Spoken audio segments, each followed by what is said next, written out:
여러분 안녕하세요. 오늘은 정말 가슴 뭉클한 이야기를 들려드리려고 합니다.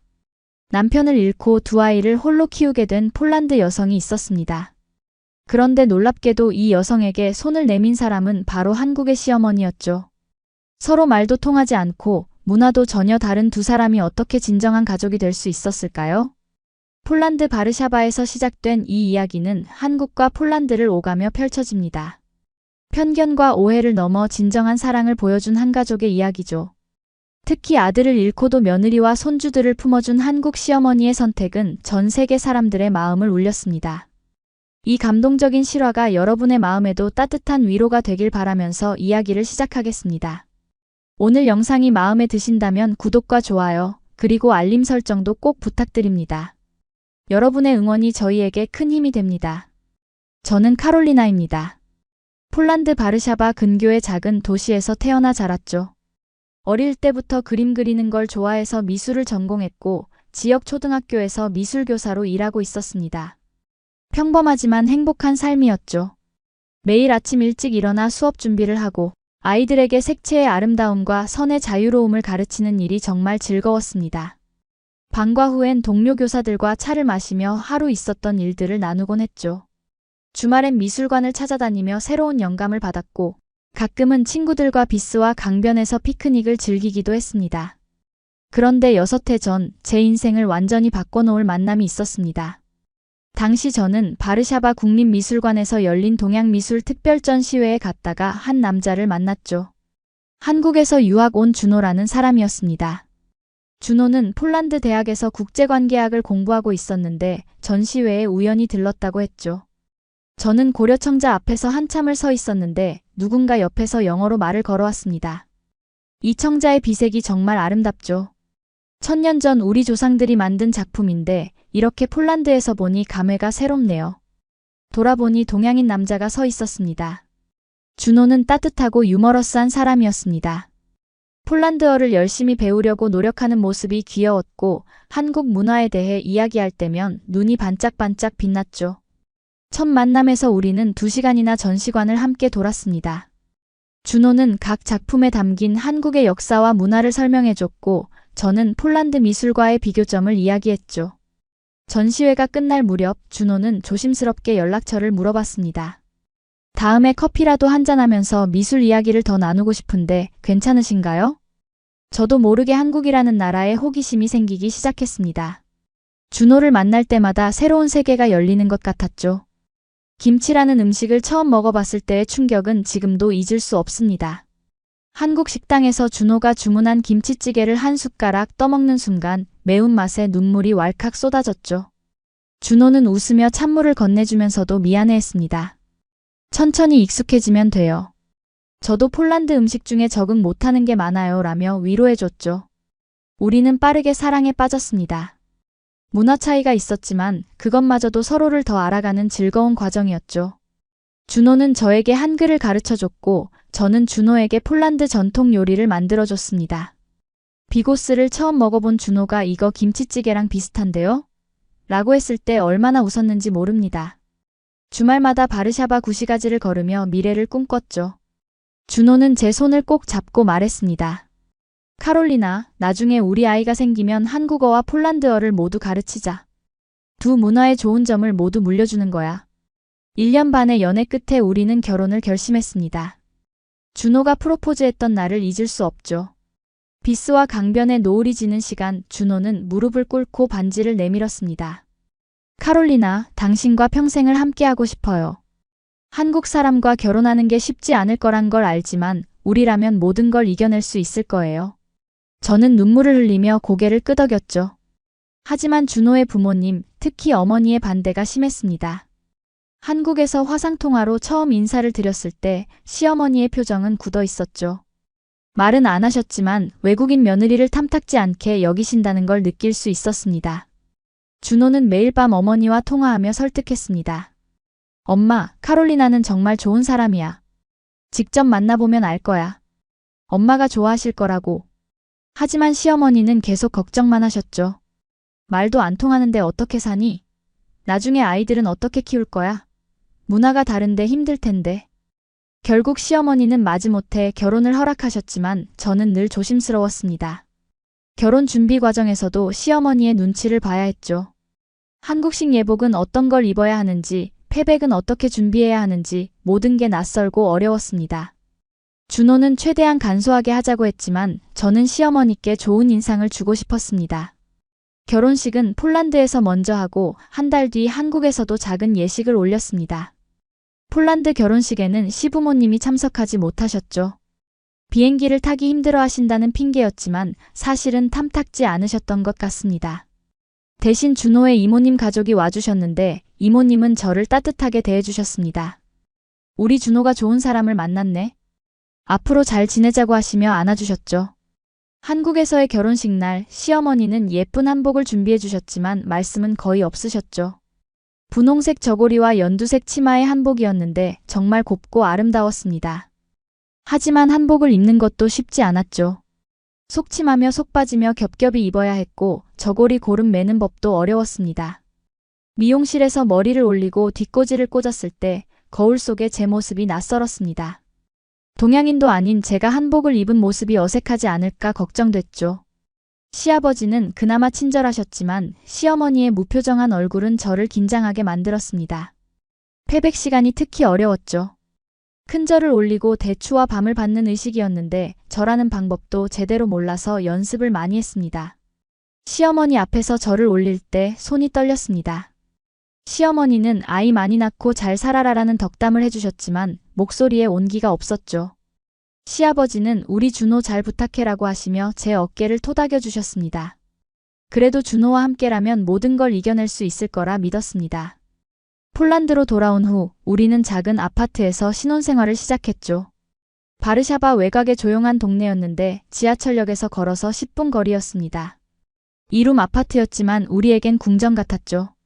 준호는 한국 기업의 폴란드 지사에 취직했고 저는 계속 학교에서 아이들을 가르쳤습니다. 아침마다 함께 출근 준비를 하고 저녁엔 함께 장을 보고 요리를 했죠. 주말엔 근교로 드라이브를 가거나 미술관, 박물관을 찾아다녔습니다. 행복한 나날이었습니다. 준호는 퇴근하면서 자주 꽃을 사왔고 저는 준호가 좋아하는 폴란드 맥주를 냉장고에 채워뒀죠. 한국 음식이 그리울 때면 함께 한국 식재료 가게에 가서 장을 봤습니다. 처음엔 고추장, 된장 냄새가 낯설었지만 점점 익숙해졌죠. 준호가 만들어주는 김치볶음밥은 정말 맛있었습니다. 저도 한국 요리에 도전했는데 첫 김밥은 완전히 실패작이었죠.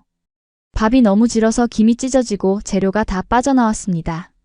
준호는 웃으며 이것도 나름 창작 요리야라고 위로해줬죠. 곧 첫째 딸 소피아가 태어났습니다. 2019년 봄, 벚꽃이 만개한 4월이었죠. 준호는 딸을 처음 안았을 때 눈물을 흘렸습니다. 카롤리나, 우리 딸이야. 정말 예뻐. 당신을 닮아서 정말 예쁜 아이야. 소피아는 제 금발과 준호의 검은 눈동자를 물려받았죠. 시부모님께 화상통화로 아기를 보여드렸을 때 시어머니도 처음으로 미소를 보이셨습니다. 애기가 참 이쁘네. 건강하게 잘 키워라고 하셨죠. 2년 뒤엔 둘째 딸 율리아도 생겼습니다. 이번엔 준호를 더 닮은 아이였죠. 까만 머리에 동양적인 이목구비를 가진 아이였습니다. 두 딸은 정말 다르게 생겼지만 둘 다 우리의 사랑스러운 보물이었습니다. 아이들은 한국어와 폴란드어를 자연스럽게 익혔죠. 준호는 아이들에게 한국 동요를 불러주고 저는 폴란드 자장가를 불러줬습니다.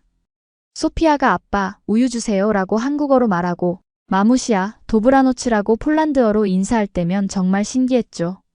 시어머니는 가끔 화상통화로 손주들을 보시곤 했지만 여전히 거리감이 느껴졌습니다. 명절 때마다 안부 전화는 오갔지만 진정한 소통이라고 하기엔 부족했죠. 시어머니는 항상 준호를 통해서만 저에게 말을 전하셨습니다. 카롤리나한테 애들 잘 키우라고 전해라든지 며느리 건강은 괜찮냐라는 식이었죠. 저는 한국어를 더 열심히 공부했지만 시어머니와 직접 대화하기는 여전히 어려웠습니다. 한국어 실력의 문제가 아니라 마음의 벽이 있었던 것 같습니다. 그래도 우리 가족은 행복했습니다. 준호는 좋은 아빠였고 좋은 남편이었죠. 주말마다 아이들을 데리고 공원에 가고 집안일도 적극적으로 도왔습니다. 소피아가 유치원에 들어갈 때 준호는 며칠 동안 적응을 도왔죠. 아빠가 always 너를 사랑한다는 거 잊지 마라고 말하며 딸을 안심시켰습니다. 율리아가 열이 날 때면 밤새 간호하며 노심초사했고요. 우리는 그렇게 평범하지만 소중한 일상을 쌓아가고 있었습니다. 그런데 몇 달 전 제 인생을 완전히 뒤바꾼 비극이 찾아왔습니다. 2024년 초겨울 11월의 어느 목요일이었죠. 그날도 평범한 아침이었습니다. 준호는 출근 준비를 하고 있었고 저는 아이들 도시락을 싸고 있었습니다. 소피아가 유치원 발표회 준비로 들떠 있었고 율리아는 새로 산 인형을 자랑하고 있었죠. 아침 식탁에서 준호는 커피를 마시며 신문을 보고 있었습니다. 오늘 저녁엔 일찍 들어올게. 소피아가 좋아하는 피자 사가지고. 준호는 아이들 머리를 쓰다듬으며 현관을 나섰습니다. 사랑해, 오늘도 좋은 하루 보내라는 말을 남기고요. 그것이 준호와의 마지막 아침이 될 줄은 꿈에도 몰랐습니다. 점심시간 무렵 경찰에서 전화가 왔죠. 처음엔 무슨 말인지 이해가 안 됐습니다. 폴란드 경찰이 빠르게 설명하는 내용이 귀에 들어오지 않았죠. 교통사고, 트럭, 빗길, 병원. 단어들만 겨우 알아들었습니다. 학교에 조퇴를 하고 병원에 도착했을 때 준호는 이미 우리 곁을 떠난 뒤였습니다. 빗길에 미끄러진 트럭이 준호의 차를 정면으로 들이받았다고 했습니다. 즉사였다고 고통은 없었을 거라고 의사가 설명했지만 저는 아무것도 들리지 않았죠. 병원 영안실에서 준호를 봤을 때 저는 주저앉아 울부짖었습니다.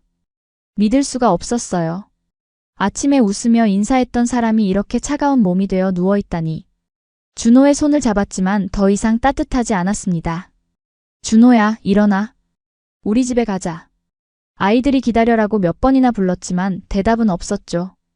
병원 직원들이 저를 부축해서 밖으로 데려갔습니다. 집으로 돌아가는 길이 어떻게 지나갔는지 모르겠습니다.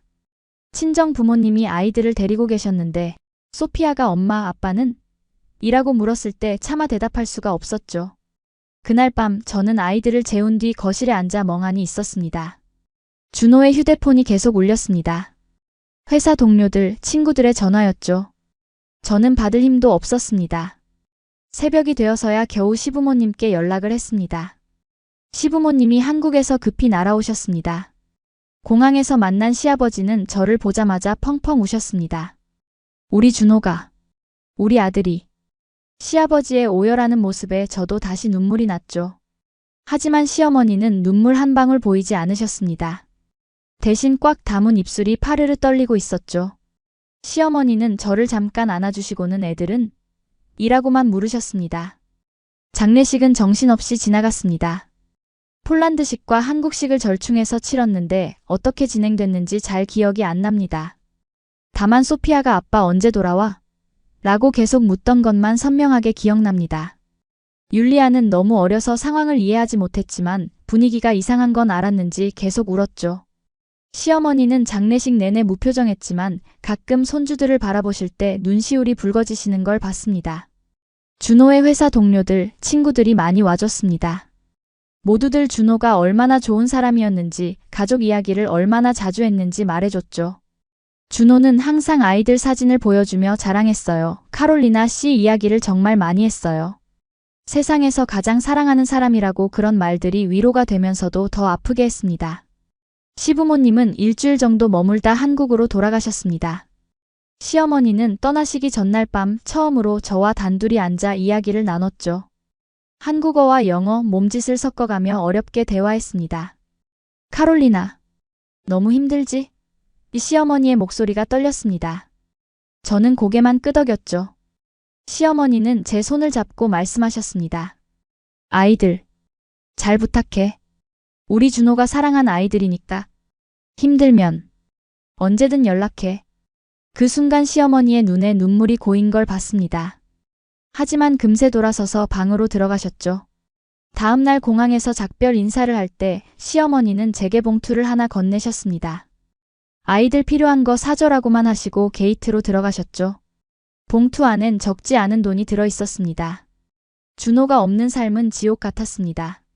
매일 아침 눈을 뜰 때마다 이게 현실인지 믿기지 않았죠. 준호가 입던 옷, 쓰던 물건들을 볼 때마다 가슴이 찢어지는 것 같았습니다. 준호의 칫솔이 아직 욕실에 있고 옷장엔 준호의 정장이 걸려 있었죠.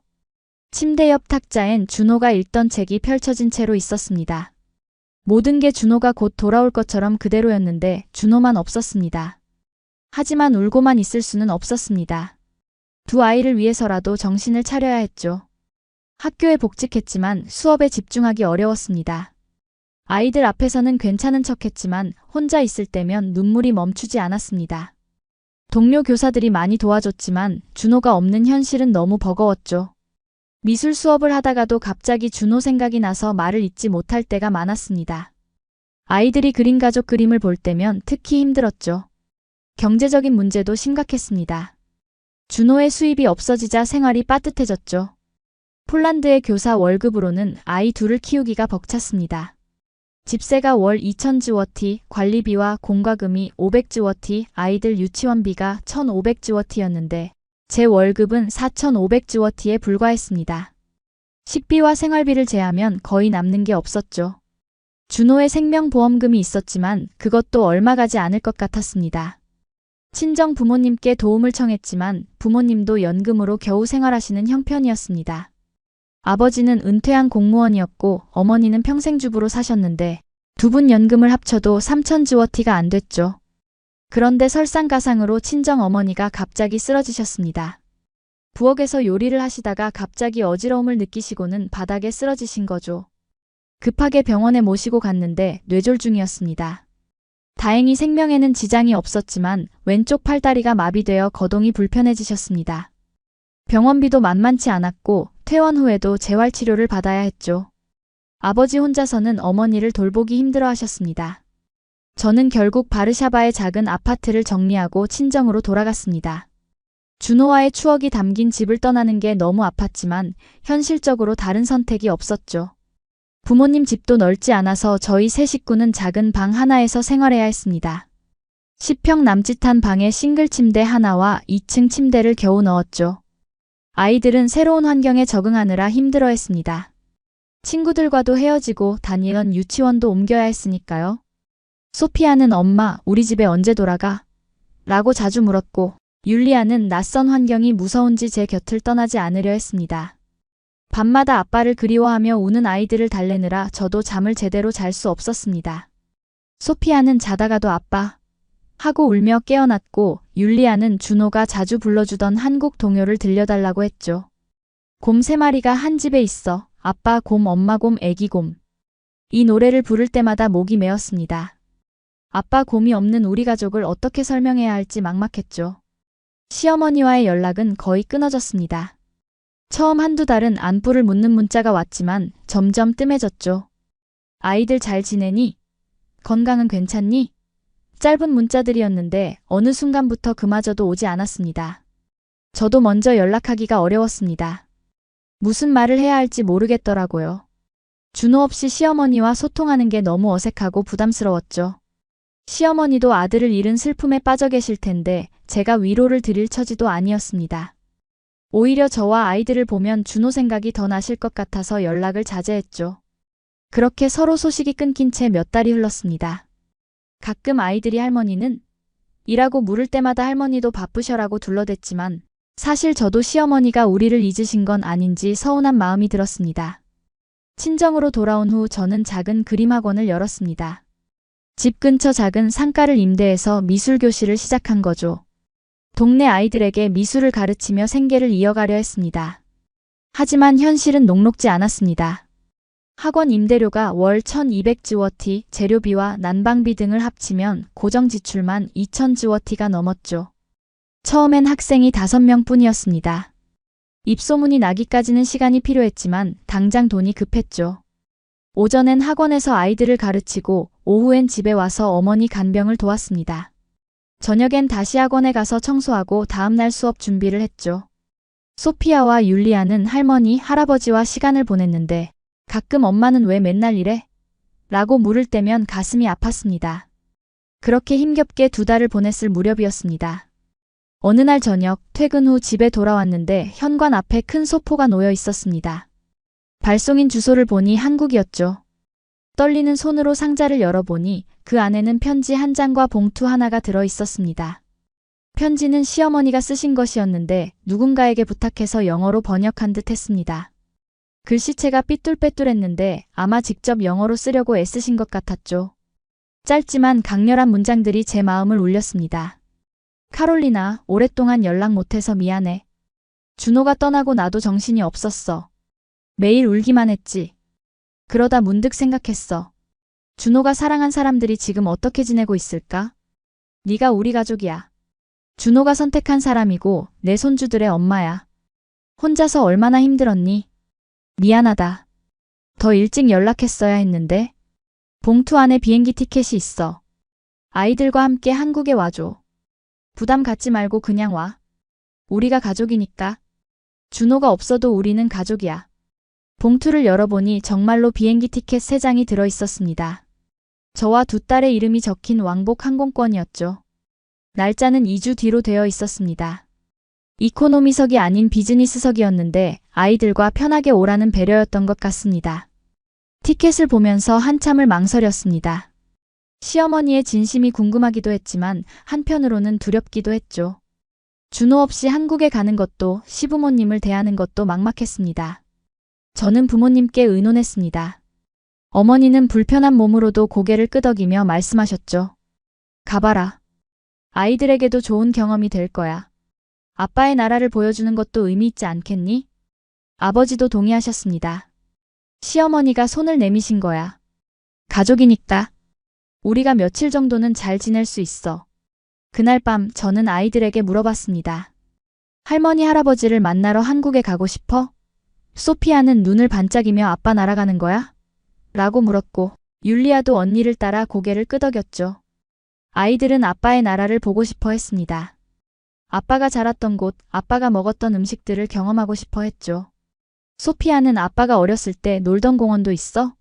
라고 물었고 저는 할머니께 여쭤보자고 대답했습니다. 저도 용기를 냈습니다. 시어머니의 손을 잡아보기로 한 거죠. 짐을 싸면서 복잡한 심정이었습니다.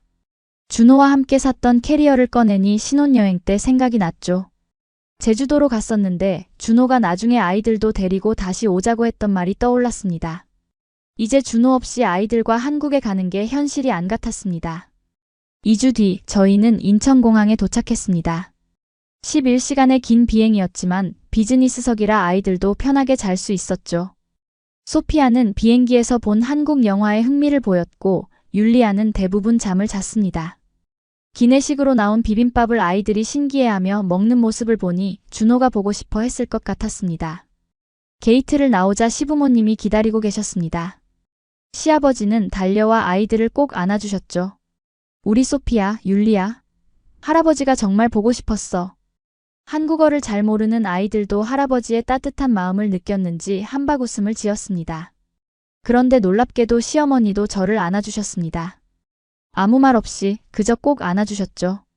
그 포옹이 얼마나 따뜻했는지 모릅니다. 시어머니의 등이 떨리는 걸 느꼈고 제 어깨가 축축해지는 걸 느꼈죠. 시어머니가 우시는 거였습니다. 카롤리나야. 잘 왔어. 정말 잘 왔어. 어눌한 영어였지만 진심이 느껴졌습니다. 저도 모르게 눈물이 났죠. 그동안 억눌렀던 감정들이 한꺼번에 쏟아져 나왔습니다. 시부모님 댁으로 가는 차 안에서 시아버지가 계속 말씀하셨습니다. 소피아는 엄마 닮아서 예쁘고 율리아는 우리 준호 닮았네. 아이고 우리 손주들 정말 예뻐. 시어머니는 제 손을 잡고 계셨죠. 말은 없었지만 그 손길에서 많은 것들이 전해졌습니다. 미안함, 그리움, 따뜻함 같은 것들이요. 시부모님 댁에 도착하니 저희를 위한 방이 준비되어 있었습니다. 준호가 어릴 때 쓰던 방을 깨끗이 정리해서 아이들 방으로 꾸며놓으셨더군요. 벽에는 준호의 어린 시절 사진들이 걸려 있었고 책장에는 준호가 읽던 동화책들이 그대로 있었습니다. 침대는 새로 구입하신 것 같았는데 아이들이 좋아할 만한 캐릭터 이불이 깔려 있었죠. 시어머니는 방을 보여주시며 설명하셨습니다. 이 방이 준호 방이었어. 여기서 공부도 하고 친구들이랑 게임도 했지. 손짓 발짓을 섞어가며 설명하시는 모습이 애처로우면서도 따뜻했습니다. 소피아가 DADDYS 룸? 이라고 묻자 시어머니는 고개를 끄덕이며 Yes, yes, DADDYS 룸이라고 대답하셨죠. 저녁 식사 시간 시어머니는 정성껏 준비한 한식을 차려주셨습니다. 테이블 가득 음식이 차려져 있었는데 아이들이 먹을 수 있게 맵지 않은 음식들로 준비하셨더군요. 불고기, 잡채, 김밥, 계란찜, 된장찌개 등이었습니다. 특히 불고기는 아이들 입맛에 맞게 달콤하게 양념하셨고 김밥도 아이들이 좋아할 만한 재료로 속을 채우셨죠. 아이들은 처음 먹어보는 한국 음식을 신기해하며 맛있게 먹었습니다. 소피아가 BABCIA 구드 이라고 엄지를 들어 보이자 시어머니의 얼굴에 미소가 번졌죠. 율리아는 잡채를 포크로 돌돌 말아먹으며 MAKARON 이라고 했는데 면 요리를 좋아하는 걸 아신 시어머니가 더 덜어주셨습니다. 식사 후 시어머니는 제게 앨범을 보여주셨습니다. 준호의 성장 과정이 담긴 사진첩이었죠. 첫 페이지엔 갓 태어난 준호의 모습이 있었습니다. 1990년 3월 15일 우리 준호가 태어난 날이라고 메모가 적혀 있었죠. 돌잔치 사진, 유치원 졸업식, 초등학교 입학식, 중고등학교 시절, 대학 입학, 군 입대까지 모든 순간이 세심하게 기록되어 있었습니다. 시어머니는 천천히 설명해 주셨습니다.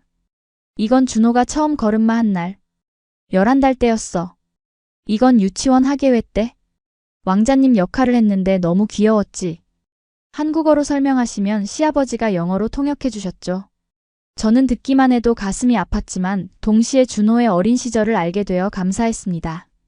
아이들에게 아빠의 이야기를 더 많이 들려줄 수 있게 됐으니까요.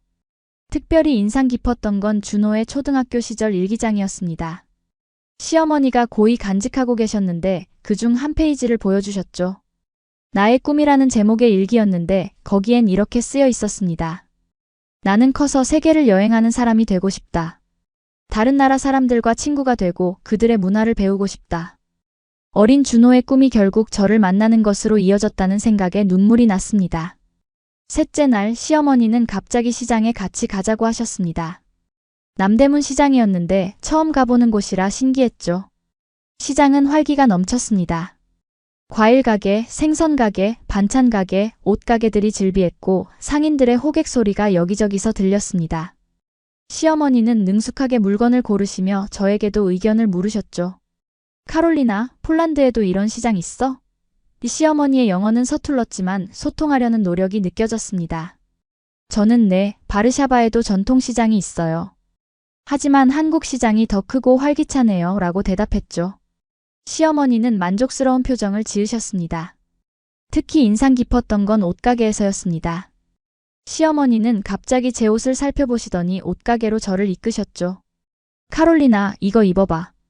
예쁜 원피스를 골라주시며 탈의실로 밀어 넣으셨습니다. 제가 사양하자 단호하게 말씀하셨죠. 너도 우리 집 며느리인데 옷 한 벌 사주는 게 뭐가 대수냐. 준호 없어도 너는 우리 가족이야. 그 말에 저는 울컥했습니다.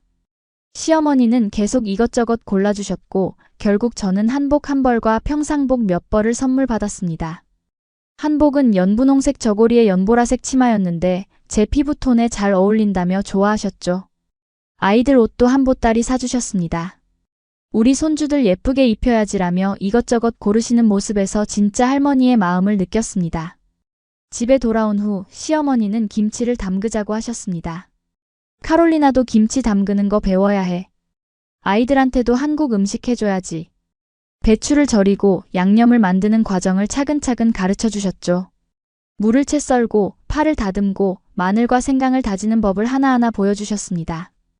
양념을 만들 때 시어머니가 말씀하셨습니다. 김치는 정성이야. 가족 생각하면서 만들면 더 맛있어져. 고춧가루, 젓갈, 마늘, 생강을 섞으며 설명하셨죠. 이건 준호가 좋아하던 김치야. 덜 맵고 살짝 달아. 아이들도 먹을 수 있을 거야. 준호 이름이 나오자 잠시 숨이 멎는 것 같았지만 시어머니는 담담하게 계속 설명하셨습니다. 저는 서툴렀지만 열심히 따라했습니다. 고춧가루가 너무 매워서 재채기가 나고 눈물이 났지만 시어머니는 웃으시며 물을 건네주셨죠. 처음엔 다 그래. 나도 시집와서 처음 김치 담글 때 울면서 했어. 시어머니가 엄하셔서 혼나기도 많이 혼났지. 그때 시어머니가 뜻밖의 말씀을 하셨습니다. 사실 나도 시집살이가 쉽지 않았어. 시어머니가 전라도 분이셨는데 경상도 며느리라고 음식간도 다르다고 구박하셨지. 그래서 내가 시어머니가 되면 며느리한테 잘해주리라 마음먹었는데 막상 외국인 며느리를 맞으니 어떻게 해야 할지 모르겠더라고. 시어머니는 계속 말씀하셨습니다. 준호가 너를 처음 소개했을 때 솔직히 반대했어.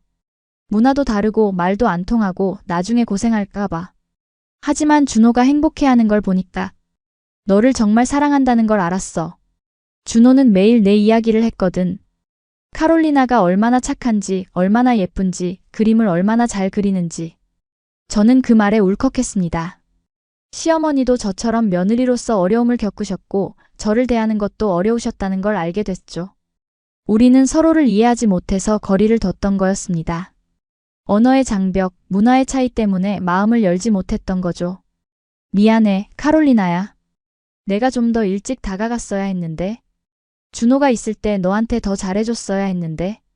시어머니의 눈에 눈물이 고였습니다. 저는 시어머니의 손을 잡았죠. 저도 죄송해요, 어머니.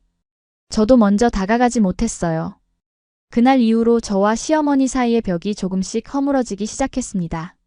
시어머니는 매일 아침 저와 함께 아침 식사를 준비하셨고 아이들과 놀아주시는 시간도 늘어났죠. 특히 한국 전래동요를 가르쳐 주시는 모습이 인상적이었습니다.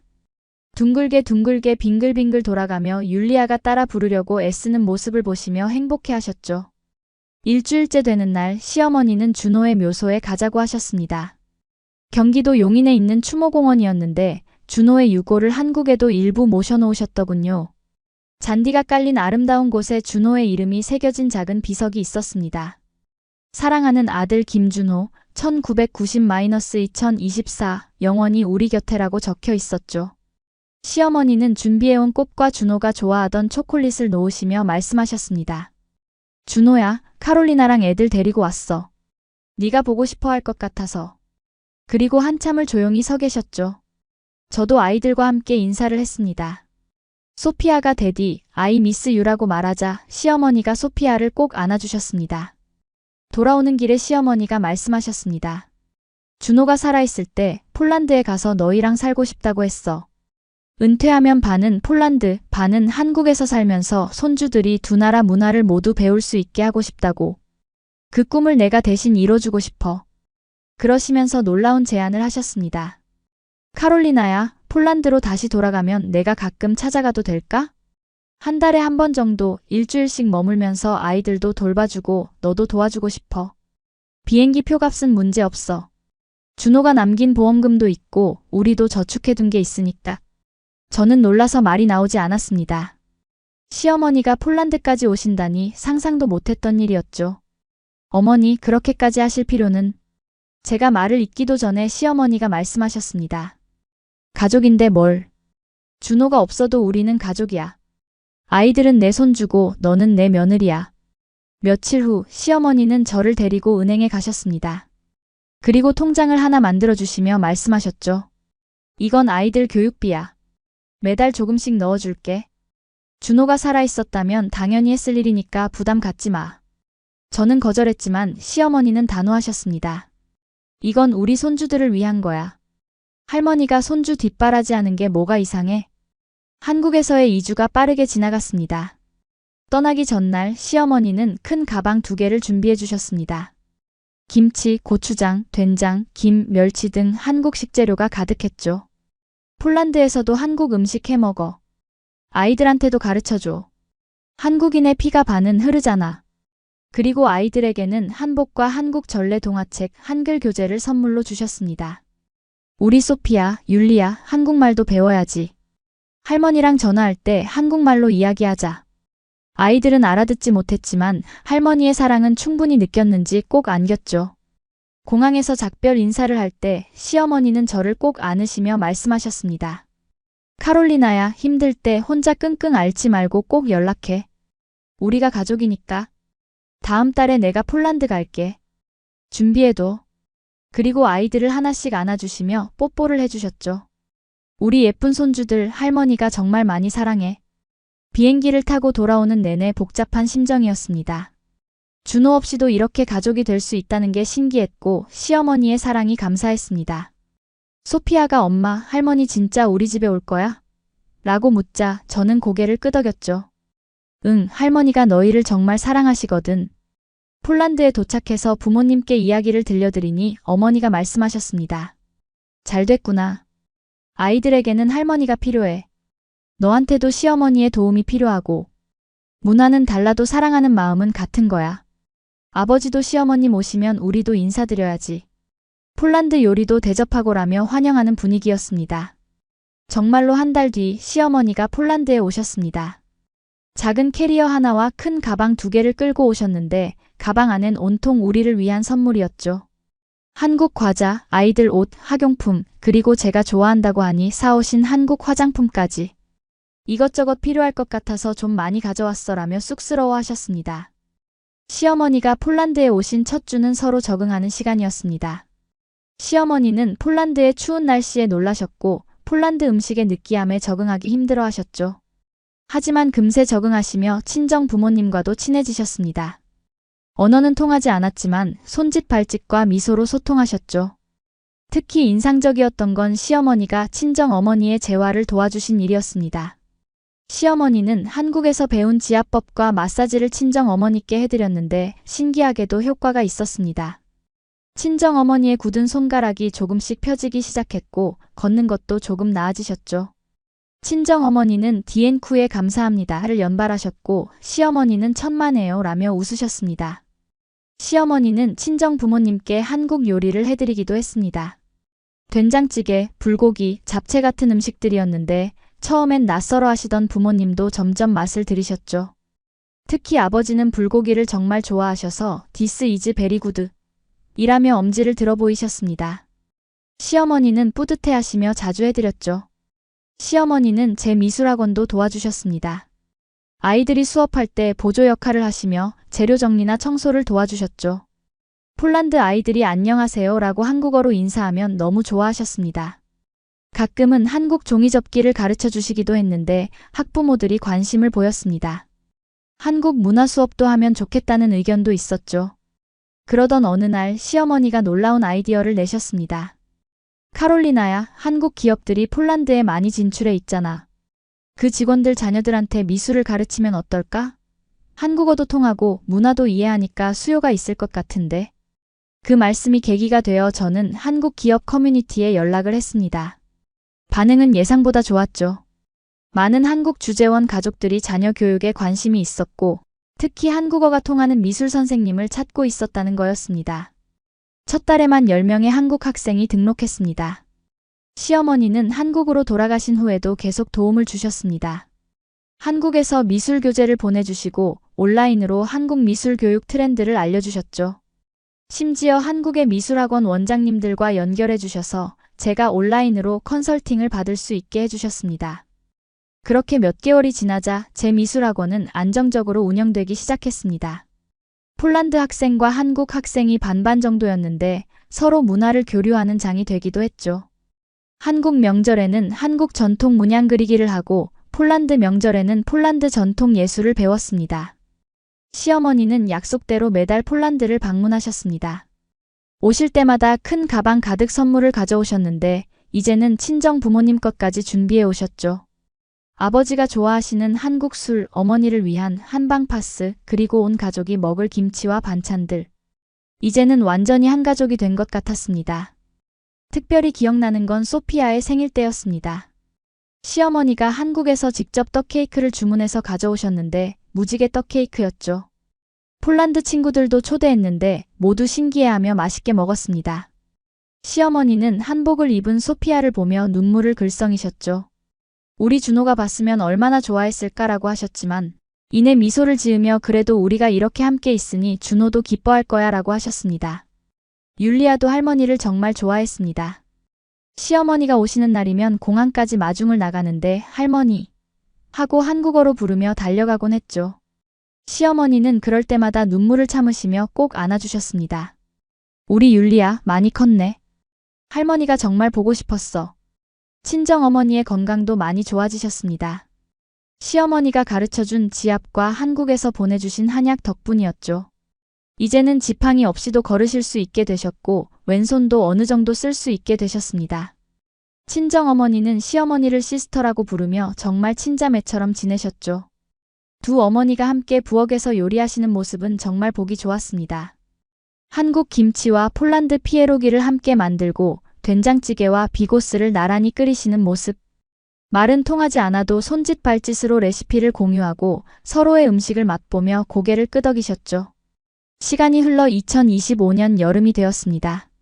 준호가 떠난 지 8개월이 지났지만 우리 가족은 오히려 더 단단해진 것 같았죠. 시어머니의 제안으로 우리는 특별한 프로젝트를 시작했습니다. 바로 한국과 폴란드 문화를 융합한 어린이 미술 교육 콘텐츠를 만드는 것이었죠. 시어머니는 한국의 투자자들을 연결해 주셨고 저는 폴란드에서 콘텐츠를 제작했습니다. 한국 전통 문양과 폴란드 민속 예술을 결합한 교육 자료였는데 반응이 굉장히 좋았죠. 특히 다문화 가정 아이들을 위한 교육 자료로 주목받았습니다. 교육부에서도 관심을 보였고 몇몇 학교에서 시범 수업을 진행하기도 했습니다. 이 프로젝트를 통해 저는 경제적으로도 안정을 찾을 수 있었습니다. 더 이상 생활비 걱정을 하지 않아도 됐고 아이들 교육비도 충분히 마련할 수 있었죠. 무엇보다 제가 하는 일에 자부심을 느낄 수 있었습니다. 두 문화를 연결하는 다리 역할을 한다는 게 의미 있었죠. 소피아는 이제 7살이 되었고 한국어와 폴란드어를 자유롭게 구사합니다. 학교에서 우리 할머니는 한국에서 비행기 타고 와라고 자랑하는 게 일상이 됐죠. 친구들이 부러워하면 우리 할머니가 만든 김밥 먹어볼래? 하며 도시락을 나눠주기도 합니다. 율리아는 5살이 되었는데 할머니를 정말 좋아합니다. 영상통화를 할 때면 할머니 사랑해요 라고 한국어로 말하고 폴란드 노래를 불러드리곤 하죠. 시어머니는 그럴 때마다 화면을 캡처해서 간직하신다고 했습니다. 우리 율리아가 최고야 라며 자랑하시죠. 가장 놀라운 변화는 시어머니에게 일어났습니다. 폴란드를 오가시면서 젊어지신 것 같았죠. 새로운 문화를 배우는 재미에 빠지셨고 폴란드어도 조금씩 배우기 시작하셨습니다. 젠 도브리 안녕하세요. 디엔쿠에 감사합니다. 같은 기본 인사말부터 시작해서 이제는 간단한 대화도 가능하십니다. 시아버지도 가끔 함께 오시는데 폴란드 맥주를 정말 좋아하십니다. 친정아버지와 맥주를 마시며 축구를 보시는데 말은 안 통해도 골이 들어가면 함께 환호하시죠. 두 분이 친구가 되신 것 같아 보기 좋았습니다.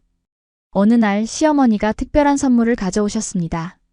준호가 어릴 때 그렸던 그림들이었죠. 준호도 어릴 때 그림 그리는 걸 좋아했어. 너처럼.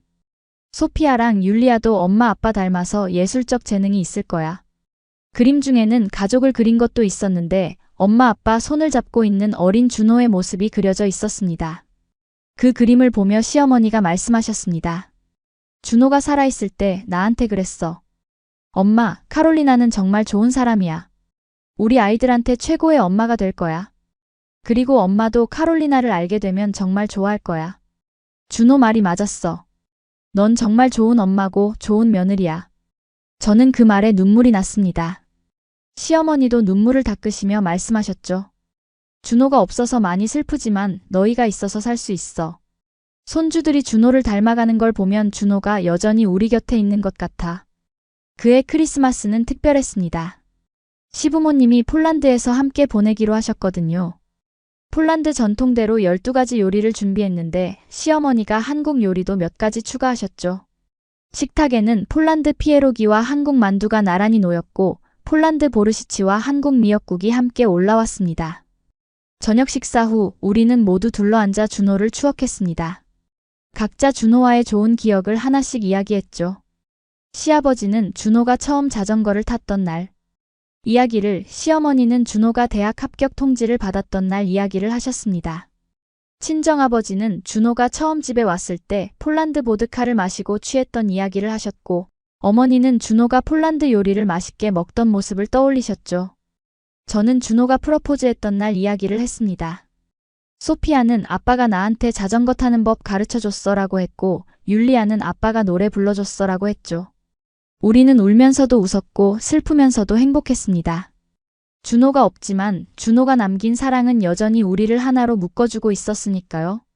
이제 저는 폴란드에서 한국과 협업하며 어린이 미술 교육 콘텐츠를 제작하고 있습니다. 작은 학원에서 시작한 일이 이제는 국제적인 프로젝트가 됐죠. 한국 교육기업과 정식 계약을 맺었고 유럽 전역의 한국 교민 자녀들을 위한 온라인 미술 수업도 진행하고 있습니다. 매주 수요일 저녁엔 서울, 베를린, 파리, 런던의 아이들과 화상으로 만나 그림을 그립니다. 딸들도 건강하게 자라고 있습니다. 소피아와 율리아는 한국어와 폴란드어를 자유자재로 구사하며 두 문화를 자연스럽게 받아들이고 있죠. 학교 친구들은 너희는 할머니가 둘이야? 라고 부러워하는데 아이들은 한국 할머니, 폴란드 할머니가 있어라며 자랑스럽게 대답합니다. 사람들은 저희 가족을 보며 이 작은 가족이 두 나라를 연결하고 있다고 말하곤 합니다. 실제로 저희 이야기를 듣고 국제결혼을 한 많은 부부들이 용기를 얻었다고 연락을 해왔죠.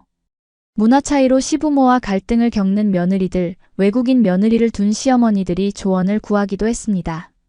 한때 벽처럼 느껴졌던 시어머니는 지금은 누구보다 든든한 가족이자 인생의 스승이 되셨습니다. 시어머니는 제게 말씀하십니다. 카롤리나야, 우리가 처음부터 이렇게 가까웠더라면 준호가 얼마나 기뻐했을까? 하지만 지금이라도 이렇게 가족이 돼서 다행이야. 준호가 하늘에서 보고 있다면 분명 행복할 거야. 지금도 시어머니는 매달 폴란드를 방문하십니다.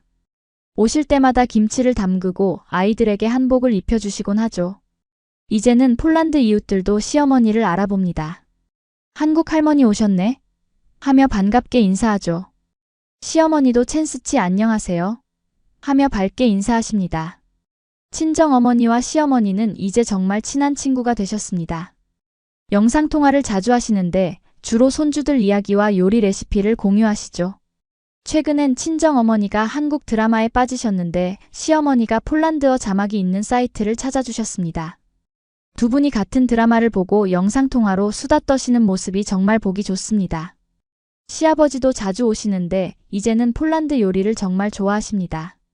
특히 주렉이라는 폴란드 전통 수프를 좋아하시는데 이거 된장찌개랑 비슷한 맛이 나라며 드시죠. 친정아버지와는 체스 친구가 되셨는데 말은 안 통해도 체스판 앞에서는 진지한 승부를 펼치십니다. 준호의 빈자리는 여전히 크게 느껴집니다. 가끔 아이들이 아빠가 있었으면 좋겠어 라고 말할 때면 가슴이 아프죠. 하지만 우리는 준호의 기억을 소중히 간직하며 살아갑니다. 아이들에게 아빠 이야기를 자주 들려주고 준호가 좋아했던 음식을 만들어 먹고 준호가 다녔던 곳들을 찾아가기도 합니다. 작년에 우리는 준호가 항상 가고 싶어 했던 제주도에 다녀왔습니다. 시부모님, 친정부모님, 저와 아이들이 모두 함께 갔죠. 준호가 언젠가 온 가족이 함께 제주도에 가자고 했던 약속을 대신 지킨 거였습니다. 해변에서 소피아와 율리아가 모래성을 쌓는 걸 보며 시어머니가 말씀하셨습니다. 준호도 어릴 때 저렇게 모래성 쌓는 걸 좋아했어. 사람들은 묻습니다. 문화가 이렇게 다르면 어떻게 가족이 될 수 있었나요? 저는 말합니다. 진심은 언어보다 강하고 국경보다 깊다고요. 사랑하는 사람을 잃은 아픔이 오히려 우리를 더 단단하게 묶어줬어요. 시어머니는 최근에 이런 말씀을 하셨습니다. 카롤리나야, 내가 처음에 너를 반대했던 건 정말 어리석은 일이었어. 네가 우리 가족에게 얼마나 큰 선물인지 이제야 알겠어. 준호가 너를 만난 건 정말 축복이었고 우리가 너를 며느리로 맞은 것도 축복이야. 혹시 여러분도 누군가와의 차이 때문에 마음의 벽을 느낀 적 있으신가요? 그 벽을 넘는 가장 쉬운 방법은 먼저 손을 내미는 것일지도 모릅니다. 시어머니가 제게 그랬듯이 저도 누군가에게 먼저 손을 내밀고 싶습니다. 가족은 피보다 진심으로 만들어지는 것이라는 걸 저희 이야기를 통해 느끼셨다면 좋겠습니다. 준호가 떠났지만 준호가 남긴 사랑은 계속해서 우리 가족을 성장시키고 있습니다. 한국과 폴란드 7,000km의 거리를 넘어 하나가 된 우리 가족처럼 세상의 모든 가족이 서로의 차이를 넘어 사랑으로 하나 되기를 바랍니다.